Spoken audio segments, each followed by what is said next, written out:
하나님께서 이 말씀으로 우리에게 은혜 주시기를 소망합니다. 요즘 뉴스를 보면 이른바 묻지마 범죄에 대한 소식을 종종 보게 됩니다. 달리던 택시 안에서 손님이 기사에게 욕설을 퍼붓고 폭행을 합니다. 이유는 택시 기사가 자신의 말을 무시했다는 데 있었습니다. 또 한 고등학생은 컵라면을 먹고 있던 처음 보던 초등학생에게 흉기를 휘둘렀습니다. 왜 그랬냐고 묻자 그냥 보는데 저 초등학생을 보는데 갑자기 화가 났다는 데 이유가 있었습니다. 또 며칠 전이었죠. 길을 걸어가던 한 여고생이 일면식도 없던 한 남성의 흉기에 찔려 사망하는 사건이 있었습니다. 범인을 붙잡아서 이유를 물어보니까 사는 게 재미없었기 때문이다 라는 황당한 대답을 했었다는 소식을 보셨을 겁니다. 예전 같으면 한국 사회에서는 사실 좀 보기 힘든 그런 소식들이 계속해서 우리 사회에서도 반복되어져 들려옵니다. 여러분, 이런 묻지마 범죄의 특징은 가해자와 피해자 사이에 분명한 이유와 동기가 없다라는 데 있습니다. 상대가 나에게 큰 잘못을 했다거나 심각한 피해를 입혀서가 아닙니다. 결국 그 사람 안에 담겨져 있는 분노 자체가 어느 순간 밖으로 갑자기 이유 없이 터져 나오는 것이죠. 그런데 이런 모습은 비단 큰 사건, 사고 속에서만 발견되는 모습이 아닙니다. 우리가 살아가는 일상생활에서도 우리가 종종 경험하게 되는 거죠. 제가 속초에서 부목사로 사역을 감당할 때 이제 장신대 대학원 석사 과정을 진행을 했었습니다. 그래서 매주 월요일마다 수업을 듣기 위해서 이제 차를 몰고 이제 속초에서 서울로 오고 가곤 했는데요. 운전을 하다 보면은 서울에 가까워질수록 이제 운전하는 사람들의 그 분위기가 바뀜을 느끼게 됩니다. 속초에서 서울 쪽으로 이제 가까이 점점 다가갈수록 차들이 훨씬 빠르고 거칠게 운전을 하는 거죠. 조금만 잘못 끼어들어도 막 클락션을 울려대고 창문을 열고 욕설을 해대는 겁니다. 아마도 워낙 바쁘고 또 조금만 늦어져도 교통 체증에 걸려서 막힐까봐 그래서 그만큼 예민해질 수밖에 없는 것이라 이해하기도 하지만 한편으로는 그런 운전의 모습 속에서 어쩌면 또 오늘날 우리가 살아가는 우리 사회의 모습, 우리 현대인들의 마음의 자세를, 모습을 발견하는 게 되는 것 같습니다. 이런 오늘날의 시대를 가리켜 분노 사회라고 표현하기도 하는 거죠. 너도 나도 마음속에 분노를 품고 살아가는 겁니다. 조금만 손해를 보아도, 또 조금만 무시당했다고 느껴도, 또 조금만 내 뜻대로 되지 않아도 참지 못하고 그 분노를 쏟아내는 사회를 우리는 살아가고 있습니다. 오늘 우리가 함께 읽은 본문 말씀에는 바나바라는 인물이 등장합니다. 여러분, 바나바라는 사람의 이름의 뜻이 무엇인지 아십니까? 위로의 아들이라는 뜻을 갖고 있습니다. 이 바나바는 사실 성경 속에서 베드로나 또 바울처럼 아주 비중 있게 다뤄지는 인물은 사실 아닙니다. 그와 관련된 거대한 사건들이 길게 기록되어 있는 곳도 없습니다. 하지만 성경을 자세히 들여다보면 그는 자신의 이름처럼 누구보다 넉넉한 품으로 사람들을 위로해주고 용납하고 품어주었던 사람임을 우리가 발견하게 됩니다. 잘 아시겠지만 사도 바울이 되기 이전에 사울이란 이름을 갖고 있었을 때 그 사울은 여러분 어떤 사람이었습니까? 그는 예수님을 만나기 이전에는 철저하게 안티크리스찬이었습니다. 단순히 마음으로 그리스도인들을 싫어하는 정도가 아니라 예수님을 믿는 사람들을 잡아 가두고 또 심지어 죽이는 일에까지 앞장섰던 사람이 바로 사울인 거죠. 그래서 사도행전 8장 3절에 보면 그의 모습을 이렇게 기록합니다. 사울이 교회를 잔멸할새 각 집에 들어가 남녀를 끌어다가 옥에 넘기니라. 여러분, 그랬던 그가 다메섹 도상에서 누구를 만나게 됩니까? 바로 예수님을 만나게 되죠. 예수님이 그에게 말씀하십니다. 사울아, 사울아, 내가 어찌하여 나를 박해하느냐? 나는 내가 박해하는 예수라 라고 말씀합니다. 자신이 그토록 싫어하고 증오했던 사람, 그 예수님이 자신의 눈앞에 갑자기 직접 나타나게 된 겁니다. 직접 만나게 되자, 그분을 만나게 되자 그의 고집과 그의 신념은 예수님 앞에서 한순간에 무너질 수밖에 없었습니다.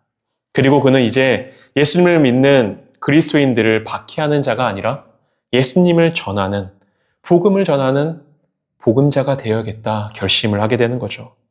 그렇게 변화된 바울, 예루살렘에 있던 예수님의 제자들의 무리 가운데 들어가기 위해 그들을 찾습니다. 그리고 그들에게 이렇게 이야기하는 거죠. 여러분, 나는 이제 새로운 사람이 되었습니다. 나는 더 이상 이전의 사울이 아닙니다.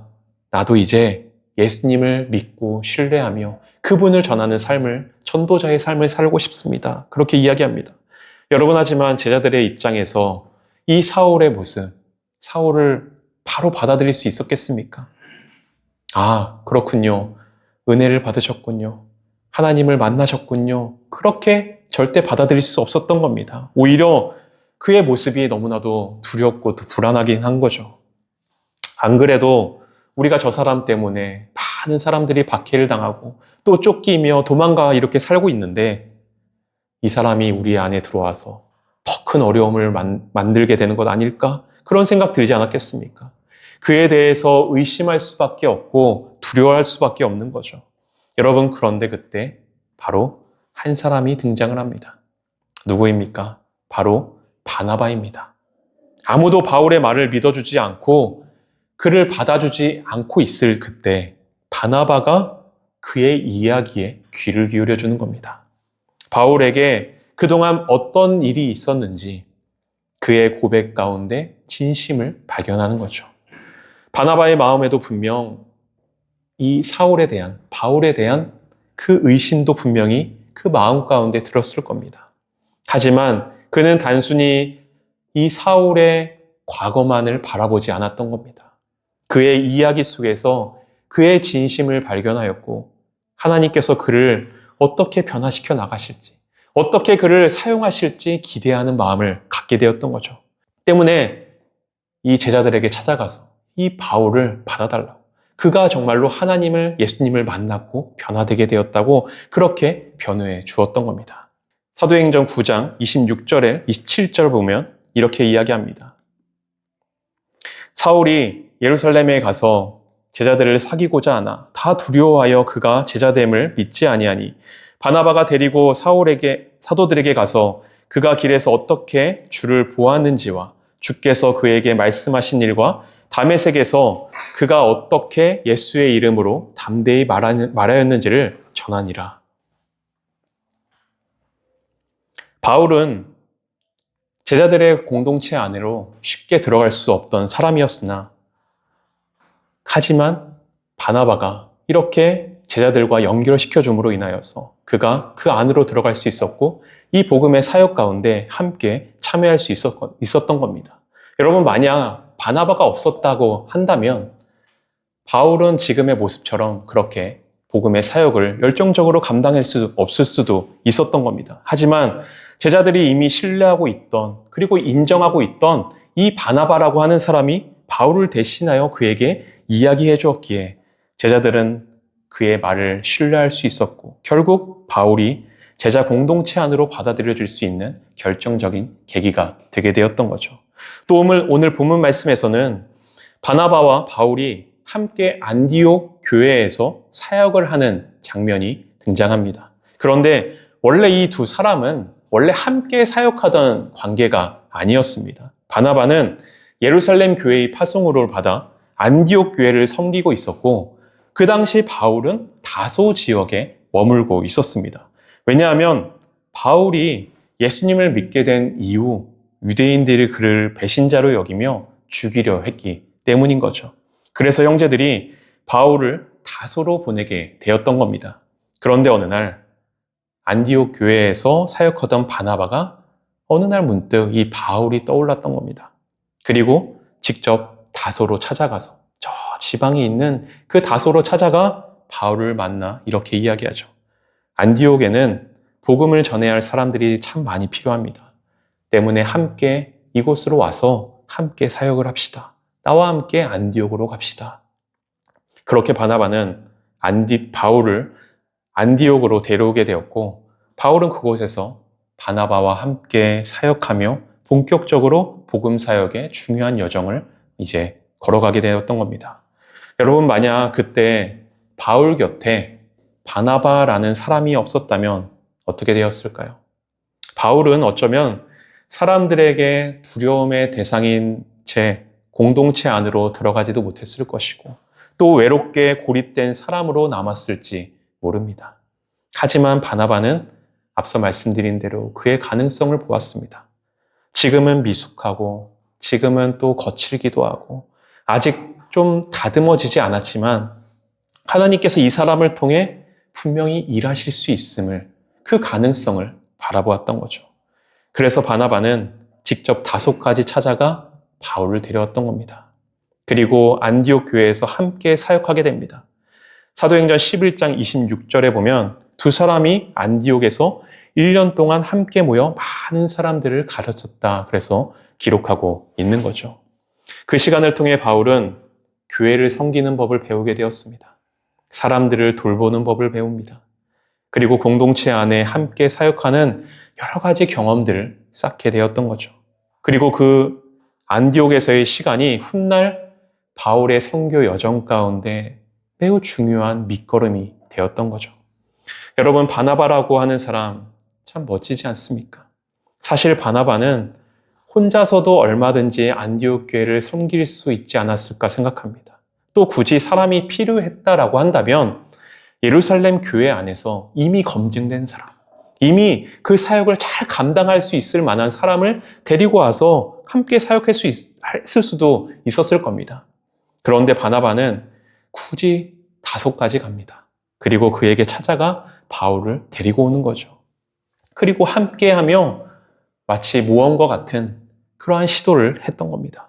왜냐하면 당시에 바울은 아직 공동체 안에서 충분히 신뢰를 얻은 사람도 아니었고, 복음에 대한 뜨거운 열정을 갖고 있었지만 사역에 대한 경험이나 성숙함에 있어서는 여전히 다듬어가는 과정 가운데 있었던 사람이었기 때문입니다.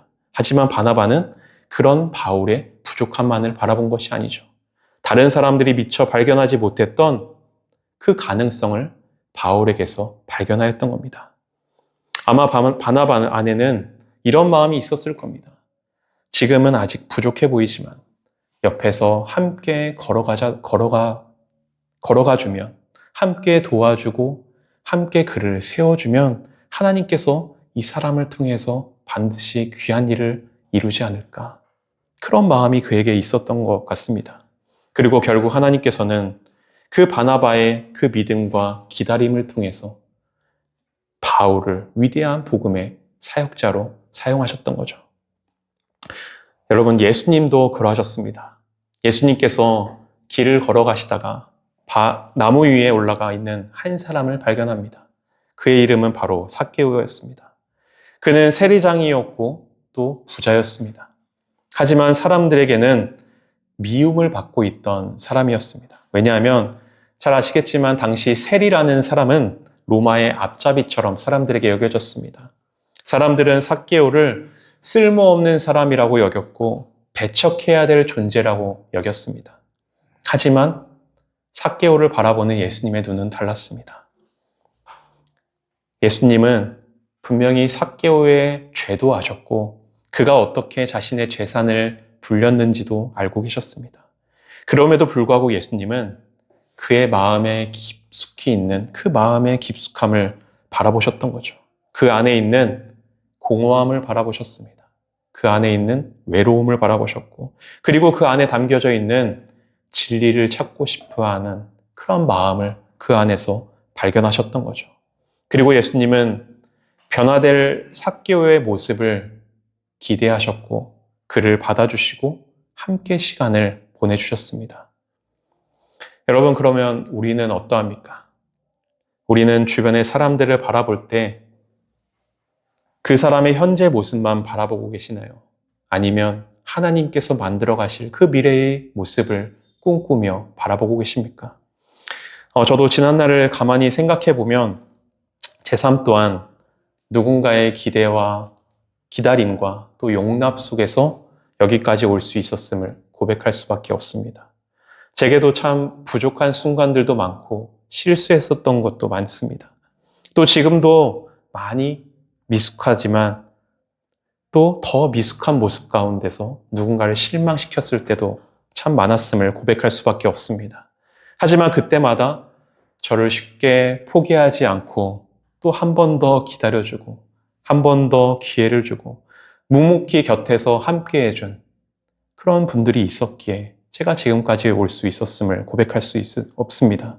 때로는 부모님께서, 때로는 선생님께서, 때로는 함께하는 동료들을 통하여, 때로는 목사님을 통하여 그런 분들이 제게 바나바가 되어 주었기에, 그리고 무엇보다 끝까지 저를 포기하지 않고 저와 함께 해주시고 계시는 주님이 계시기에 제가 이 자리에 설 수 있는 것 아니겠습니까? 이제 말씀을 마치려고 합니다. 설교의 서론부에서 우리 사회에서 일어나고 있는 묻지마 범죄 그리고 분노 사회에 대한 이야기를 잠시 드렸습니다. 이런 사회적 현상을 일어난 이유에 대해 한 전문가가 이렇게 분석을 했습니다. 사회적 소외와 공동체의 무관심 때문이다라는 이야기를 하더군요. 물론 그 외에도 여러 가지 주변 환경이라든지 또 정신적인 어려움 등 복합적인 원인들이 많겠지만 성경적으로 보아도 충분히 일리가 있는 말이라 생각이 되었습니다. 왜냐하면 하나님께서 인간을 처음 창조하실 때부터 우리는 혼자 살아가도록 지음받은 존재가 아니기 때문입니다. 하나님께서는 우리를 서로 돕고 서로 기대며 서로 사랑하게 살아가는 존재로 만드신 겁니다. 그래서 인간은 혼자 고립될 때 무너지게 되어 있습니다. 마음이 메말라가고 생각이 왜곡됩니다. 잘못된 길로 흘러가기 쉬운 거죠. 여러분, 우리는 함께 살아가는 존재가 되어야 합니다.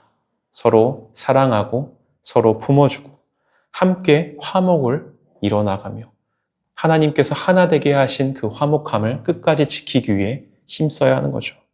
물론 그것이 쉽지는 않습니다. 나와 생각이 다른 사람들을 받아들이는 것이 참 어렵기도 하고 나와 성격이 다른 사람들과 함께하는 것도 쉽지 않습니다.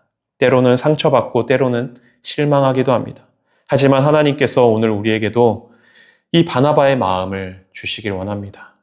누군가를 쉽게 판단하고 밀어내는 사람이 아니라 한 번 더 품어주고 한 번 더 기다려주고 한 번 더 믿어줄 수 있는 사람이 되길 원합니다. 그리하여 바라기는 우리의 삶 가운데 바나바와 같은 넉넉함으로 타인을 용납하고 용서하며 함께 걸어가 줄 수 있는 우리의 삶이 되기를 그리고 우리 교회가 되기를 간절히 소망합니다. 함께 찬양하도록 하겠습니다.